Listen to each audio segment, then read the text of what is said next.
সব রঙের বাংলাদেশ দেখা শেষ, সোনার বাংলাদেশ দেখা শেষ, নতুন বাংলাদেশ দেখা শেষ, সবুজ বাংলাদেশ দেখা শেষ, ডিজিটাল বাংলাদেশও দেখা শেষ।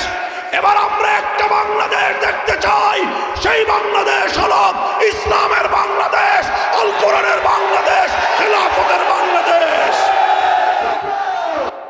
আগামীকাল ভোরবেলা পূর্ব দিগন্তের সূর্য উঠবে, এই বিষয়ে কারো কোনো সন্দেহ আছে? আগামীকাল সকালবেলা সূর্য উঠবে এটা যেরকম নিশ্চিত, সারা দুনিয়ায় প্রতি ইঞ্চি মাটিতে আল্লাহর দিন বিজয়ী হবে এটা তার চেয়েও বেশি নিশ্চিত।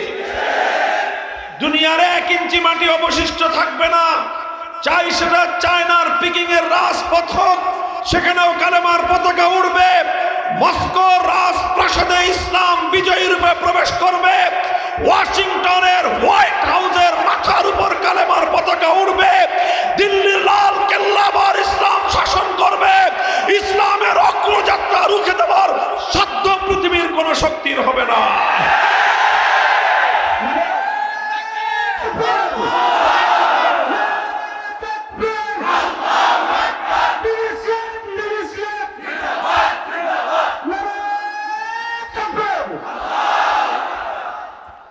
ইনশাআল্লাহ এত আত্মবিশ্বাসের সাথে আমরা এই কথা কেন বলতেছি?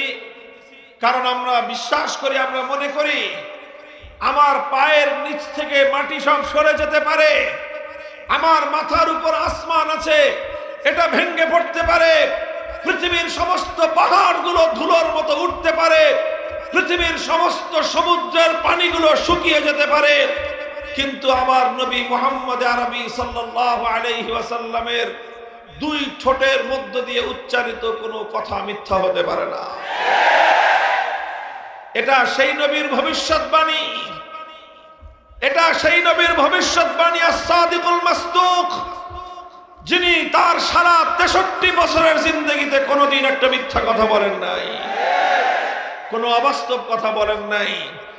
তিনি যা বলেছেন তা অক্ষরে অক্ষরে বাস্তবায়িত হয়েছে অথবা হবে, তার একটা কথাও অবাস্তবায়িত থাকবে না ইনশাআল্লাহ। সুতরাং পৃথিবীর প্রতিটি প্রান্তে প্রান্তে, পৃথিবীর প্রতিটি কোনায় কোনায়, পৃথিবীর প্রতিটি জনপদে, এই পৃথিবীর প্রতিটি ঘরে ঘরে আল্লাহর দ্বীনের পতাকা উড্ডীন করা, এটাই হলো আমাদের চূড়ান্ত গন্তব্য। এটা হলো আমাদের সামষ্টিক সম্মিলিতভাবে পুরা উম্মতের গন্তব্য। আরেকটা হলো প্রত্যেক ব্যক্তির ইন্ডিভিজুয়াল ব্যক্তিগত গন্তব্য আছে। আরেকটা হয়তো আমি আমার জীবনে, আপনি আপনার জীবনে সারা দুনিয়াতে ইসলামের বিজয় দেখে নাও যেতে পারেন, কিন্তু আমাদের ব্যক্তিগত গন্তব্য আল্লাহর নবী নির্ধারণ করে দিয়েছেন, হাত্তা ইয়াকুনা মুনতাহাহুল জান্নাহ। আমি আল্লাহর দ্বীনের ঝান্ডা নিয়ে সামনে আগাতে থাকব, আপনি আল্লাহর দ্বীনের ঝান্ডা নিয়ে সামনে অগ্রসর হতে থাকবেন। বাধা আসবে, বাধা টপকে যাওয়ার চেষ্টা করব, প্রতিবন্ধকতা আসবে, প্রতিবন্ধকতাকে আমরা মারিয়ে যাওয়ার চেষ্টা করব। হয়তো আমার বুকের দিকে জালিমের কোনো বুলেট ছুটে আসবে, আমি উন্মুক্ত পক্ষে প্রয়োজনে জালিমের বুলেটকে আমি বরণ করে নেব। হয়তো আমার জীবন আল্লাহর দ্বীনের রাস্তায় শাহাদাতের মাধ্যমে অবসান ঘটবে, আর না হয় বাধার বিন্ধ্যাচল পেরিয়ে দ্বীনের ঝান্ডা নিয়ে আমি সামনে অগ্রসর হব।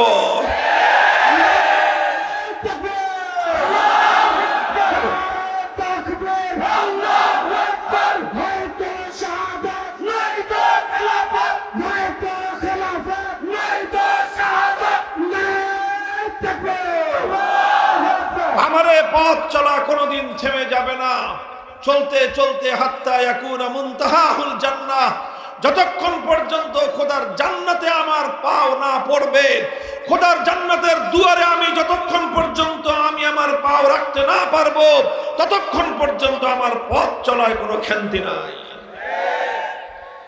চলবো তো ইনশাআল্লাহ? সাহায্য করবেন কে? আমার এবং আপনার কাজ হলো আল্লাহর দ্বীনের ঝান্ডা নিয়ে সামনে অগ্রসর হয়ে যাওয়া। এখানে কুল হাল তারাব্বাসুনা বিনা ইল্লা ইহদাল হুসনাইন, কুল হাল তারাব্বাসুনা বিনা ইল্লা ইহদাল হুসনাইন।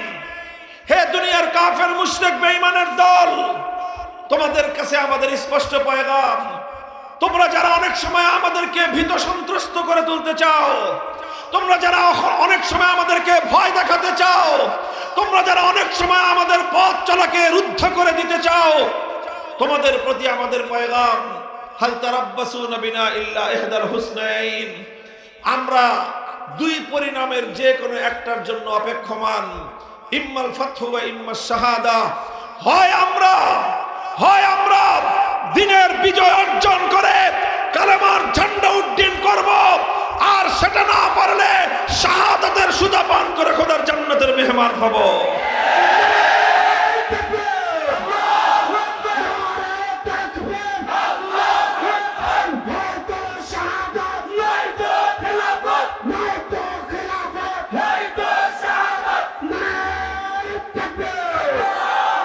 বন্ধুগণ, এটা নবী আকরাম সাল্লাল্লাহু আলাইহি ওয়াসাল্লামের আমাদের প্রতি নির্দেশনা, আমাদের প্রতি তার নির্দেশ।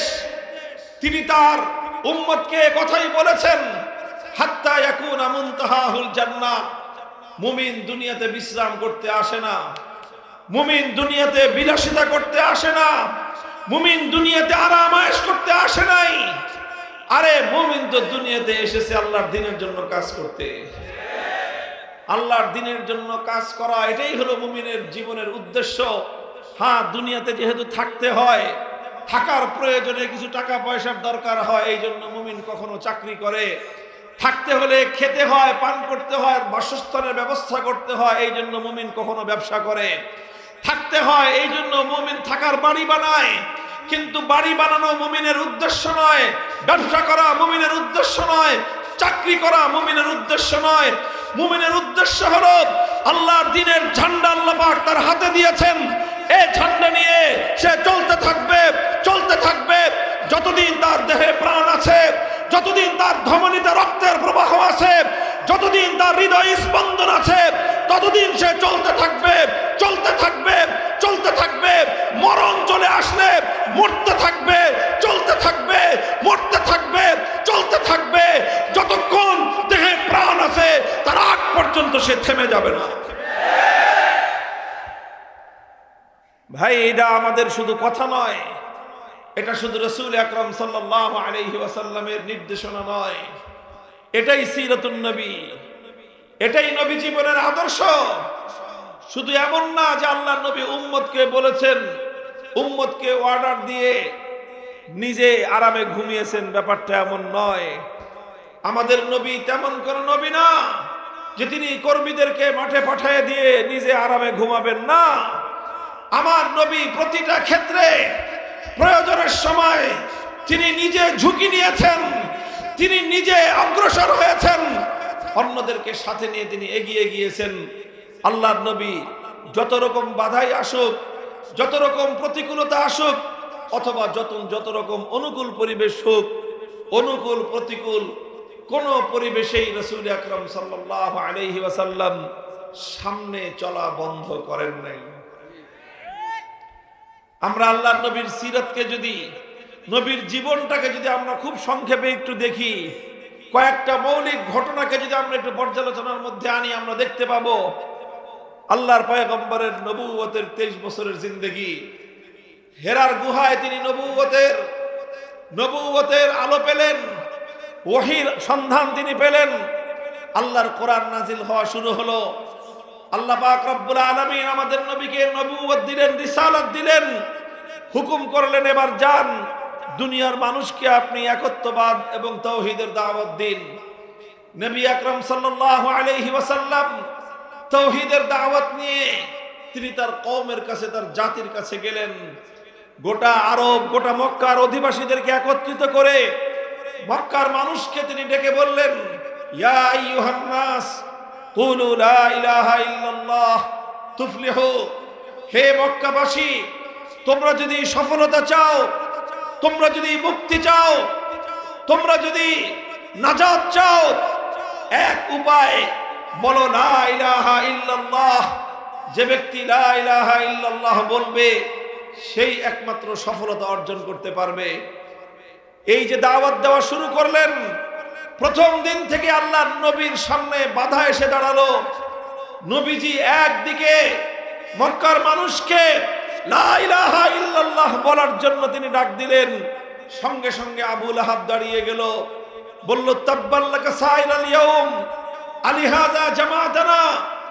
আবু লাহাব চিৎকার করে উঠল, হে মুহাম্মদ, তুমি ধ্বংস হও। তুমি কি আমাদেরকে এই কথা বলার জন্যই ডেকেছিলে? তুমি আমাদেরকে বাপ দাদার ধর্ম ছেড়ে দিতে বলতেছো? তুমি ধ্বংস হয়ে যাও। এই কথা বলে প্রথম দিন থেকে আল্লাহর নবীর সঙ্গে শত্রুতা পোষণ করা শুরু হয়েছে। শত্রুতা এসেছে, যত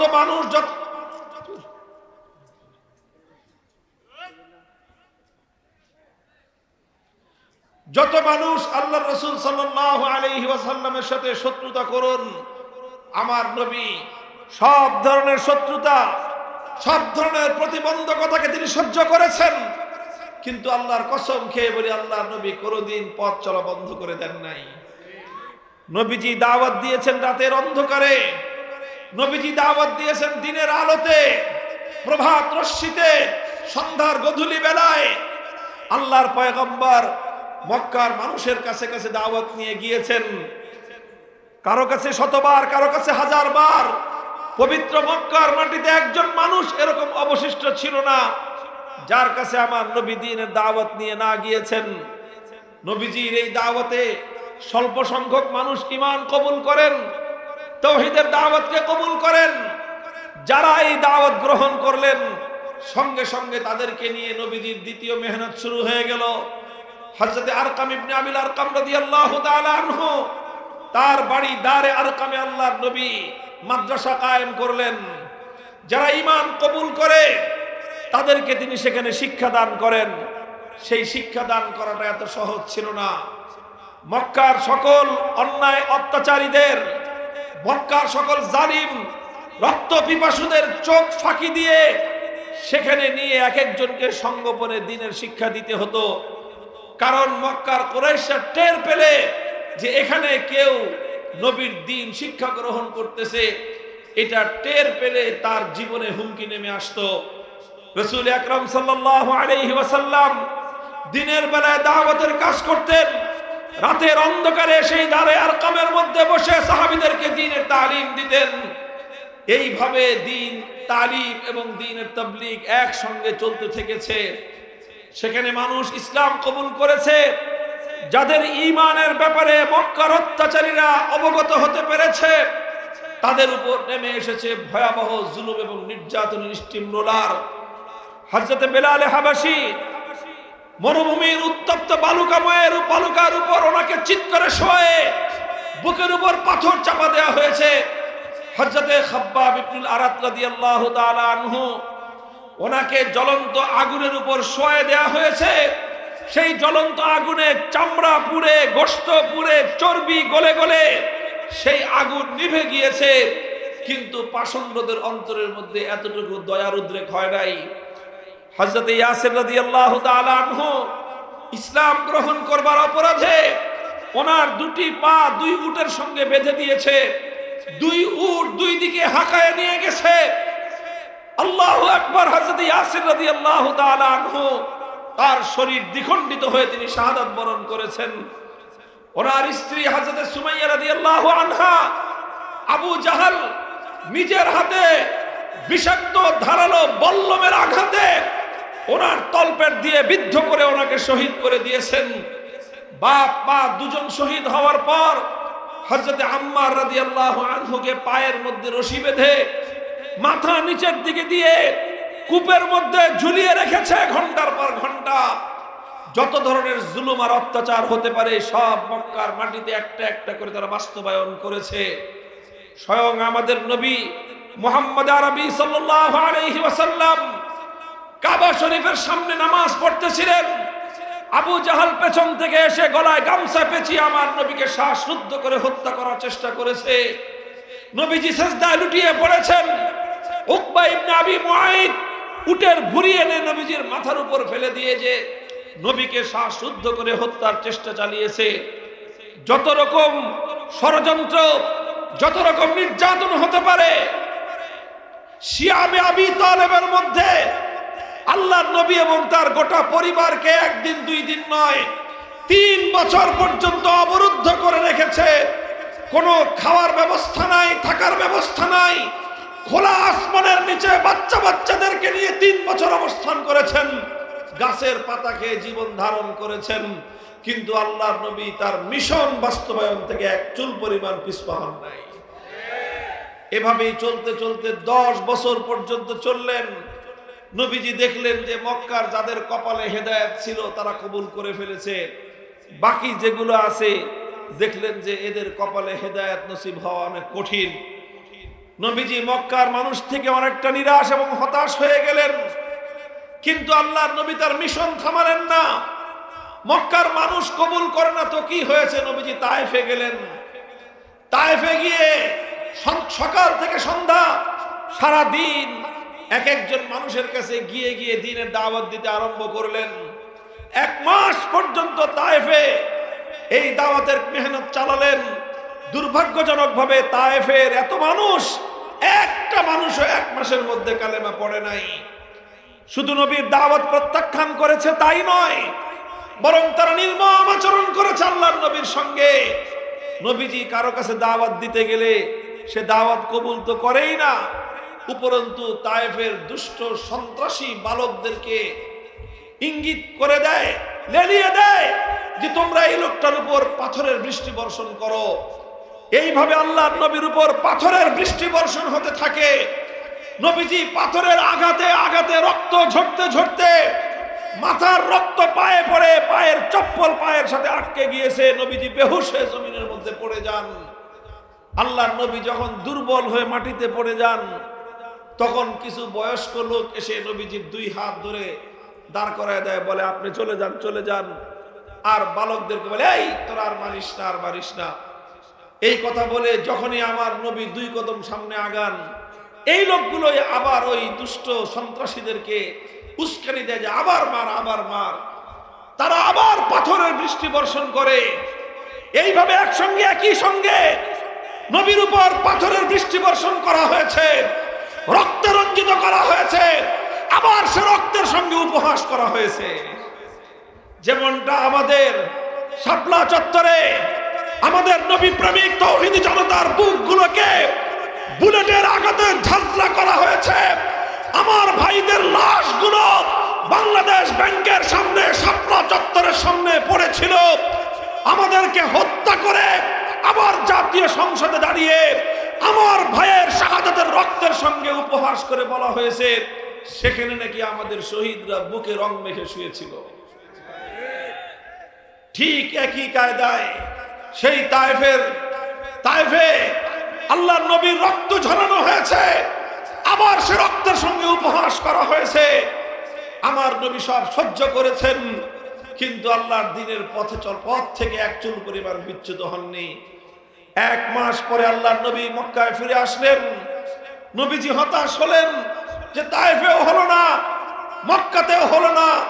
আমি জিজ্ঞাসা করতে চাই আপনাদের কাছে, আপনারা বলুন তো দেখি, আল্লাহর পয়গম্বর এর পরে কি নিজের দাওয়াতের মিশন বন্ধ করে দিয়েছিলেন? নিজের পথ চলা আল্লাহর নবী থমকে গিয়েছিল? না, থমকে যায় নাই। এরপরেই আসলো হজের মৌসুম। হজের মৌসুমে বিভিন্ন এলাকা থেকে লোকজন আসে হজ করতে। নবীজি তাদের পিছনে পিছনে ছুটতে আরম্ভ করলেন। মিনার ময়দানে, আকাবার মাঠে নবীজির সঙ্গে 6 জন ব্যক্তির সাক্ষাৎ, যাদের বাড়ি হলো ইয়াসরিব। ইয়াসরিব হলো মদিনার পুরানো নাম। 6 জন ব্যক্তি আল্লাহর নবীর সঙ্গে পরিচয় হলো। নবীজি তাদের কাছে তাওহীদের দাওয়াত পেশ করার সাথে সাথে একসঙ্গে 6 জন মানুষ কালেমা পড়ে ইসলাম কবুল করলেন। মক্কার মানুষ কালেমা কবুল করে না। তায়েফে 1 মাস মেহনত করার পরে রক্ত দিয়েও একটা মানুষকে কালেমা পড়াতে পারেন নাই। আল্লাহ পাক রব্বুল আলামিন তার বিনিময় এবং বদলা দিলেন কি, যে মেঘ না চাইতেই বৃষ্টি। নবীজি দাওয়াত দেওয়ার সাথে সাথে ইয়াসরিবের 6 জন মানুষ কালেমা পড়ে মুসলমান হয়ে গেল। তারা ইয়াসরিবে ফিরে গেলেন, মদিনায় ফিরে গেলেন। গিয়ে তারা নিজেরা আরো মানুষ তৈরি করলেন। পরের বছর তারা আবার আসলেন। এবার 6 জন নয়, এবার আসলেন 12 জন। নবীর হাতে হাত রেখে তারা শপথ নিলেন, ইয়া রাসূলুল্লাহ, আপনার এই আদর্শ এটাই আমাদের আদর্শ, আপনার ধর্ম এটাই আমাদের ধর্ম, আপনার মিশন আমাদের মিশন, আপনার সংগ্রাম আমাদের সংগ্রাম, আপনার লড়াই আমাদের লড়াই। মক্কায় আপনার দ্বীন আপনি কায়েম করতে পারেন নাই, হে নবী আসুন মদিনায়, মদিনার মাটিকে আমরা ইসলামের ঘাঁটি হিসেবে গড়ে তুলবো ইনশাআল্লাহ।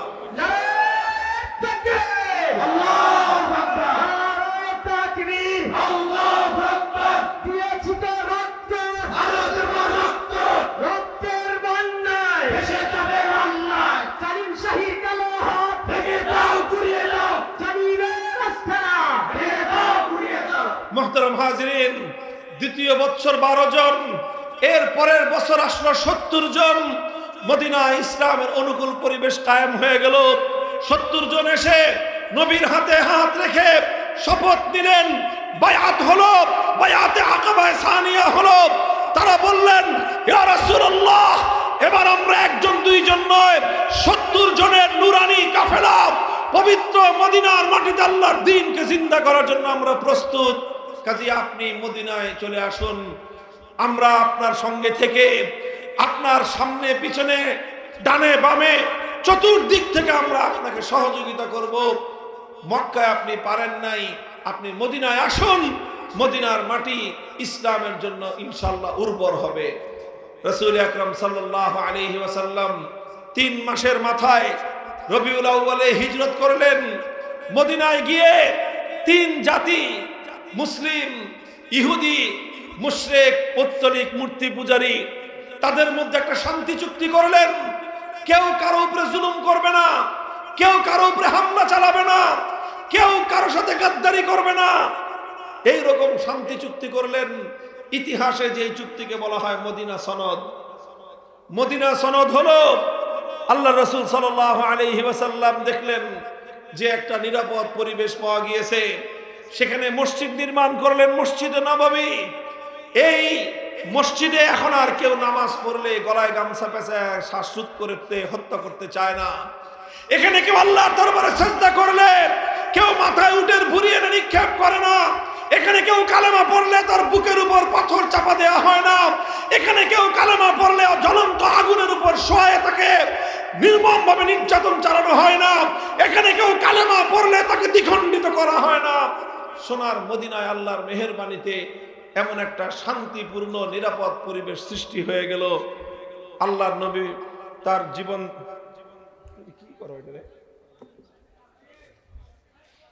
আল্লাহর নবী তার জীবন চলার পথ বন্ধ করে দেন নাই। কথা বলেন ঠিক না বেঠিক? নবীজি দেখলেন যে আলহামদুলিল্লাহ মদিনায় অনুকূল পরিবেশ পাওয়া গিয়েছে, একটা নিরাপদ জায়গা পাওয়া গিয়েছে, ইসলামের শক্তি বাড়তেছে, মুসলমানদের সংখ্যা বাড়তেছে। আলহামদুলিল্লাহ একটি শক্তিশালী একটা কাফেলা তৈরি হয়ে গেল। এবার আমার নবীজি সিদ্ধান্ত গ্রহণ করলেন, এখন আমাদেরকে আরো সামনে আগাতে হবে। এতটুকু নিয়ে সন্তুষ্ট হলে দুনিয়াতে আল্লাহর দ্বীন বিজয়ী হবে না। এতটুকু নিয়ে ক্ষান্ত হয়ে গেলে আমরা মঞ্জিল পর্যন্ত পৌঁছতে পারবো না, আমরা গন্তব্য পর্যন্ত পৌঁছতে পারবো না। এই জন্য আল্লাহর নবী 1 বছরের মাথায় ঘোষণা করলেন, উযিনা লিল্লাযীনা ইউকাতালুনা বিআন্নাহুম যুলিমু ওয়া ইন্নাল্লাহা আলা নাসরিহিম লাকাদির। আল্লাহর নবী ঘোষণা করলেন, হে দুনিয়ার বেঈমানের দল, মক্কার কাফের কুরাইশের বেঈমানেরা, দুরাচার অত্যাচারী জালিমের দল, শুনে রেখো, এতদিন পর্যন্ত তোমাদের সঙ্গে আমরা নমনীয়তার আচরণ করেছি, এতদিন তোমরা আমাদেরকে হামলা করেছো, আমরা পাল্টা হামলা চালাই নাই। তোমরা আমাদেরকে এক গালে চর মারলে, আমরা আরেক গাল পেতে দিয়ে বলেছি আরেকটা চর মারো, কিন্তু আমার কথা শোনো। অনেক সোজা আঙ্গুলে ঘি উঠানোর চেষ্টা করেছি, কিন্তু দেখা গেছে যে কুত্তার লেজ কোনোদিন সোজা হয় না। কথা বলেন ঠিক না বেঠিক? কুকুরের লেজে কয় মন ঘি মাখলে লেজ সোজা হবে? বলেন, কয় মন ঘি কুকুরের লেজের মধ্যে মালিশ করলে কুত্তার লেজ সোজা হবে? বলতে পারেন? কুত্তার লেজ যতদিন জিন্দা আছে ততদিন সোজা হবে না। যারা মনে করেন আল্লাহর দ্বীনের সব দুশমনরা সোজা হয়ে যাবেন, তারা বোকার স্বর্গে বসবাস করেন। দ্বীনের কিছু দুশমন, এগুলো কুকুরের লেজের মতো, এদেরকে কোনোদিন সোজা করা যাবে না। ডান্ডা দিয়ে এদেরকে সোজা না করা পর্যন্ত, আঙ্গুল বাঁকা না করা পর্যন্ত ঘি উঠে না।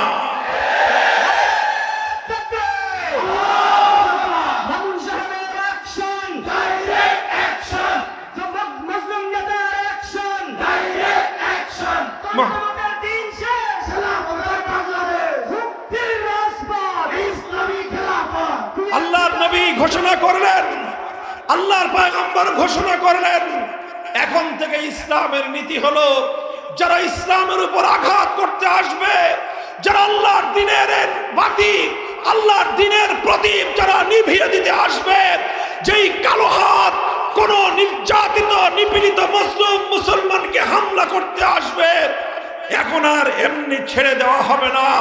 যেই কালো হাত ইসলামের দিকে অগ্রসর হয়ে আসবে, সে হাত ভেঙ্গে গুড়িয়ে দেওয়া হবে। আল্লাহর নবী বদরের রণাঙ্গনে গেলেন, রক্ত দিলেন, 14 জন সাহাবী শাহাদাত বরণ করলেন। উহুদের ময়দানে গেলেন, 70 জন প্রিয় সাহাবীর জীবন গেল। নবীজির প্রাণাধিক প্রিয় চাচা যান হযরতে হামজা ইবনে আব্দুল মুত্তালিব রাদিয়াল্লাহু আনহু শহীদ হলেন।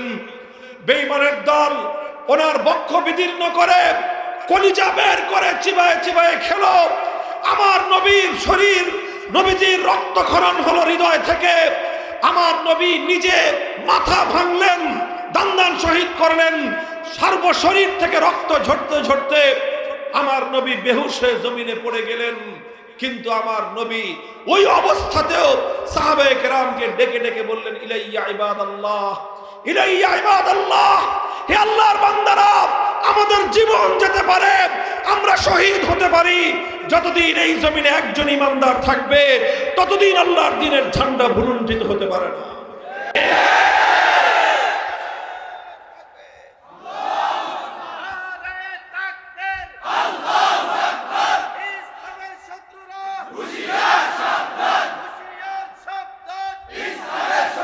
জুলাই বিপ্লবে হাজারের উপরে বাংলার তামাম যুবকেরা রক্ত দিয়েছে। এই বিপ্লব করেছে এই দেশটাকে সেই দাদাবাবুদের আধিপত্যবাদ থেকে মুক্ত রাখার জন্য। কাজেই এই রক্তের সঙ্গে গাদ্দারি করা চলবে না। একটা সনদ প্রণীত হয়েছে, জুলাই সনদ। অনেকে মনে করে জুলাই সনদের কাম কি? ভাই, জুলাই সনদের খুব বেশি কাম না হলেও একটা কাম হয়েছে। জুলাই সনদে বলা হয়েছে 1947 সালের দেশটা যেইভাবে ভাগ হয়েছিল, সেই ভাগের ভিত্তিতে আগামীর বাংলাদেশ গড়ে উঠবে। জুলাই সনদে বলা হয়েছে 2013 সালে শাপলা চত্বরে নবী প্রেমিক তাওহীদি জনতাকে নির্বিচারে জালিম স্বৈরাচারী শক্তি পাখির মতো গুলি করে হত্যা করা হয়েছে। সেই নবী প্রেমিকদের বীরত্বকথা ইতিহাস জুলাই সনদের মধ্যে বর্ণনা করা হয়েছে। এই জন্য আমরা বলি, জুলাই সনদ 47-এর ইতিহাস, জুলাই সনদ 2013 সালের হেফাজতে ইসলামের নবী প্রেমিকদের ত্যাগ এবং কোরবানির ইতিহাস। কাজেই আগামী ফেব্রুয়ারিতে একটা নির্বাচন হবে। এটা শুধুমাত্র সংসদ নির্বাচন না, বরং সংসদ নির্বাচনের বাইরে আরেকটা নির্বাচন হবে, সেটার নাম হলো গণভোট। কি নাম? গণভোটে জানতে চাওয়া হবে তুমি জুলাই বিপ্লবের পক্ষে না বিপক্ষে। আমি আপনাদের কাছে, দেশপ্রেমিক তাওহীদি জনতার কাছে জানতে চাই, আপনারা জুলাই বিপ্লবের পক্ষে কারা? হাত তুলে দেখান।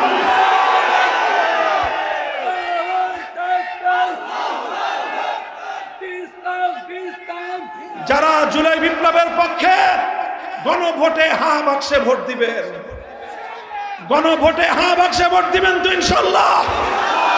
মুহতারাম হাজিরিন, প্রশ্ন করতে পারেন, গণভোটে হা বাক্সে ভোট দিলেই কি বাংলাদেশে ইসলামী বিপ্লব হয়ে যাবে? আমি বলি যে না, ইসলামী বিপ্লব হবে না। তবে ইসলামী বিপ্লবের ক্ষেত্রে আমরা আরেক ধাপ আগাতে পারবো। আমরা ইসলামী বিপ্লবের দ্বার প্রান্তে উপনীত। বাংলার মানুষ, তোমরা শুনে রাখো, সব রঙের বাংলাদেশ দেখা শেষ। একবার আমরা দেখেছি সোনার বাংলাদেশ। সোনার বাংলাদেশের গল্প শুনে আমরা পেয়েছি একদলীয় বাংলাদেশ। আরেকবার শুনেছি আমরা নতুন বাংলাদেশ পেয়েছি, পুরাতন বাংলাদেশ। এরপরে শুনেছি আমরা সবুজ বাংলাদেশ পেয়েছি, ধূসর বাংলাদেশ। এরপরে শুনলাম নতুন না, সবুজ না, সোনার না, ডিজিটাল বাংলাদেশ। কি দেখলাম? আমার দেশের কৃষক, শ্রমিক, এই গার্মেন্টসের শ্রমিক ভাইয়েরা, বোনেরা তিল তিল করে উপার্জন করে 1 কেজি 100 টাকার পণ্য কিনেন, 15 টাকা ভ্যাট কেটে নিয়ে যায় সরকার। আপনি 100 টাকার নুন কিনলে 85 টাকার নুন পান। ক টাকার? 85 টাকার নুন পান, 15 টাকা ভ্যাট যায়। চাল কিনবেন 85 টাকার চাল পাবেন, 15 টাকা ভ্যাট। ডাল কিনবেন 85 টাকার ডাল পাবেন, 15 টাকা। এইভাবে মেহনতি মানুষের মাথার ঘাম পায়ে ফেলানো ট্যাক্সের পয়সা জড়ো হয় দেশের জন্য, জাতির জন্য। সেই টাকা জমা থাকে বাংলাদেশ ব্যাংকে। ডিজিটাল বাংলাদেশ মানে হলো এই, ব্যাংকে তালা মারা ঠিক থাকবে, ডিজিটাল কায়দায় হাজার হাজার কোটি টাকা চুরি হয়ে বিদেশ চলে যাবে। ডিজিটাল বাংলাদেশ মানে দেখেছি কি আমরা? এদেশের আমাদের রেমিটেন্স যোদ্ধা, আমাদের ভাইয়েরা, বোনেরা বিদেশে রাত দিন 24 ঘন্টার মধ্যে 16 ঘন্টা পরিশ্রম করে দেশে টাকা পাঠায়। সেই টাকা দেশে আসে, ডিজিটাল কায়দায় বিদেশে গিয়ে বেগম পাড়া হয়ে যায়। এই হলো ডিজিটাল বাংলাদেশ। আমাদের দেখা শেষ, সব রঙের বাংলাদেশ দেখা শেষ, সোনার বাংলাদেশ দেখা শেষ, নতুন বাংলাদেশ দেখা শেষ, সবুজ বাংলাদেশ দেখা শেষ, ডিজিটাল বাংলাদেশও দেখা শেষ। এবার আমরা একটা বাংলাদেশ দেখতে চাই। সেই বাংলাদেশ হলো ইসলামের বাংলাদেশ, আল কোরআনের বাংলাদেশ, খেলাফতের বাংলাদেশ।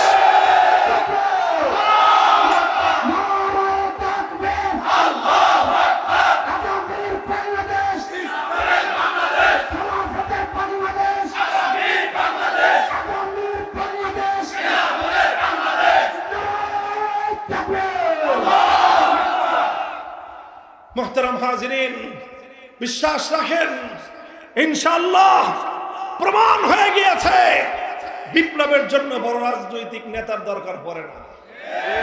আমার বাংলার দামাল যুবকেরা প্রমাণ করে দিয়েছে বিপ্লবের জন্য বড় রাজনৈতিক দলেরও প্রয়োজন পড়ে না।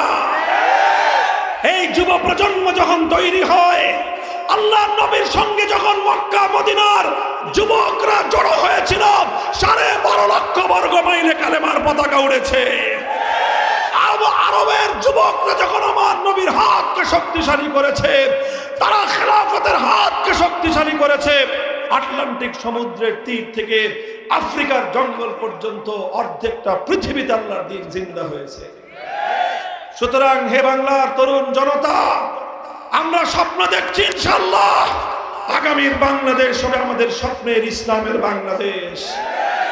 আমরা এতদিন শুধু আল্লাহর কোরআন পড়েছি, কোরআন শুধু শিখেছি, কোরআনের শুধু ব্যক্তিগত জীবনের আদর্শ আমরা অনুসরণ করেছি।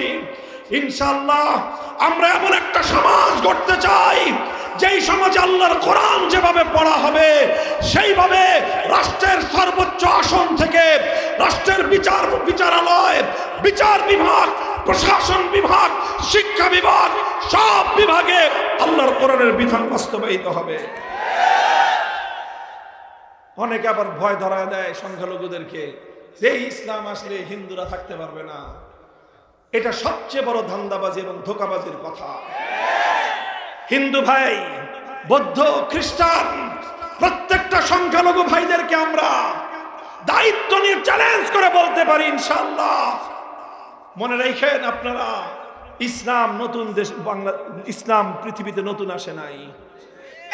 1000-এর বেশি বছর, কত 1000 বছরের চেয়ে বেশি সময় অর্ধেকটা পৃথিবী শাসন করেছে ইসলাম। ইসলামের এই শাসন আমলে কোন অমুসলিম কোনদিন অধিকার হারা হয় না। আপনাদেরকে নিয়ে, সংখ্যালঘুদেরকে নিয়ে অন্যরা ধান্দাবাজির রাজনীতি করে, রাতের অন্ধকারে কাল্লাগি নিয়ে ছবল মারে, দিনের বেলায় ওঝা হয়ে ঝাড়তে আসে। রাত্রে যেই বেটা আগুন দিছে, দিনের বেলায় আয়সা কান্দে। এই ভাওতাবাজি হয়েছে এতদিন পর্যন্ত হিন্দুদেরকে নিয়ে। এখন আর নাটকের নায়িকাও নাই, এখন আর হিন্দুদের মন্দিরে আগুনও নাই। এখনো যদি আপনারা না বুঝেন, কবে বুঝবেন আর বলেন? 5ই আগস্টের পর এদেশের আলেম ওলামা, মাদ্রাসার ছাত্ররা রাতের ঘুম কামাই দিয়ে বাংলাদেশের এক একটা হিন্দুদের মন্দির, এক একটা প্যাগোডা, এক একটা গির্জা পাহারা দিয়েছে। কারণ তখন দেশের আইন শৃঙ্খলা বাহিনী অকার্যকর ছিল। ওই সুযোগে কেউ যেন সংখ্যালঘুদের আমানত খেয়ানত করতে না পারে। ইসলামের সৈনিকরা তারা নিজেদের আরামকে হারাম করে তাদের নিরাপত্তা নিশ্চিত করেছে। এটাই ইসলাম। আমি দায়িত্ব নিয়ে বলতে পারি, যদি ইসলামী সমাজ ব্যবস্থা কায়েম হয়, কোন হিন্দু, কোন বৌদ্ধ, কোন খ্রিস্টান তার জান, মাল, ইজ্জত, আব্রু, ধর্মীয় নিরাপত্তার উপর চোখ তুলে তাকাবার কারো হিম্মত হবে না ইনশাআল্লাহ। ইসলাম তোমাকে যে অধিকার দিবে, পৃথিবীর কোন মতবাদ তোমাকে সেই অধিকার দিতে পারেনি। এই জন্য আমাদের স্লোগান হলো ধর্ম বর্ণ ভিন্ন মত সবার জন্য খেলাফত। বলেন, ধর্ম বর্ণ ভিন্ন মত সবার জন্য। আসো হে বাংলার বঞ্চিত মানুষ, শত শত বছর ধরে তোমাদের পূর্বপুরুষরা ঘাম দিয়েছে, অশ্রু দিয়েছে, বুকের রক্ত দিয়ে এই মাটি তোমাদের কাছে আমানত রেখে গেছে। আসো আমরা সবাই মিলেমিশে পূর্বপুরুষদের আমানতের এই সোনালী মাটিতে আমরা সোনার ফসল ফলাই। কোরআনের শাসন কায়েম করতে প্রস্তুত আছেন তো ইনশাআল্লাহ? খালি মুখের কথায় বলেন, মুখের কথায় শুধু বিপ্লব হয়? ঘাম ঝরানো মেহনত করতে হবে। রাজি আছেন? শুধু মেহনত করে হয় না, খোদার দরবারে চোখের অশ্রু ছেড়ে ফরিয়াদ করতে হবে। করবেন তো? হে আমার যুবক প্রজন্ম, শুধু ঘাম আর অশ্রু দিয়ে কোনোদিন বিপ্লব হয় না। ঘাম আর অশ্রু দিয়ে বিপ্লবের ফিল তৈরি হয়। বিপ্লব করতে হলে প্রয়োজনে শহীদি ঈদগাহে জমায়েত হতে হবে আমাদেরকে। আর যদি প্রয়োজন হয় আল্লাহর দ্বীনের জন্য, কোরআনের শাসনের জন্য মাথায় কাফনের কাপড় পরে শহীদি ঈদগাহে শাহাদাতের রক্ত দিতে কারা কারা প্রস্তুত? হাত তুলে খোদার দরবারে শপথ করো।